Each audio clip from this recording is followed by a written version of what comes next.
In this chapter of The Answered Patient and Diabetes, we'll discuss some of the symptoms you should be aware of and the tests your doctor will use to determine whether you have this disease. Well, we're here to revisit, see what's going on, see how well controlled your diabetes is.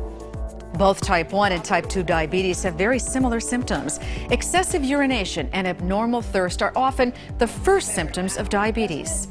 Other symptoms can include unexplained weight loss, blurred vision, drowsiness, nausea, and a decreased endurance during exercise. Do you know what your average blood sugar has been running? In the 200. Type 1 diabetes always presents in clinical practice very abruptly. So suddenly the patients start losing weight and having a lot of symptoms of fatigue and excess urination.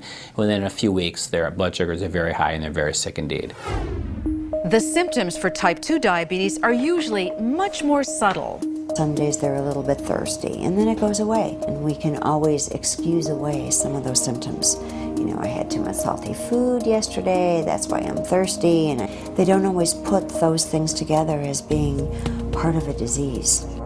In order to properly diagnose any type of diabetes, you'll need to visit your doctor. It's estimated that about a third of all patients with actual definite diagnosable type 2 diabetes today are just out there in the U.S., totally undiagnosed, walking around elevated blood sugars, and no one's the wiser.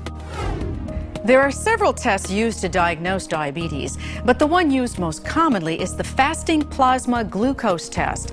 Blood sugar levels are tested in the morning after an overnight fast.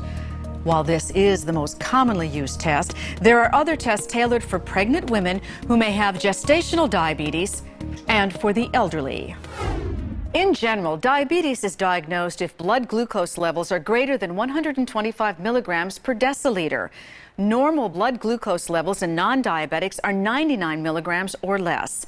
Patients with blood glucose levels between 100 and 125 milligrams per deciliter are considered pre-diabetic and are at high risk of developing diabetes. Well, my family has a history of diabetes. Some of the most common risk factors for developing diabetes are obesity and heredity. If you have either of these risk factors for diabetes, you should have your blood sugar checked periodically after the age of 45.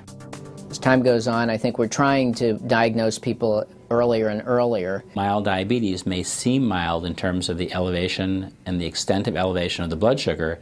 It can still cause a considerable amount of damage to your organs, especially your nerves, your kidneys, your eyes, and your heart, and your vascular system. The experts say it is possible to successfully manage and even prevent type 2 diabetes. For all types of diabetes, the key is knowing and controlling your blood sugar levels. The most important steps to take are to get your weight to a healthy level through an effective diet and exercise plan.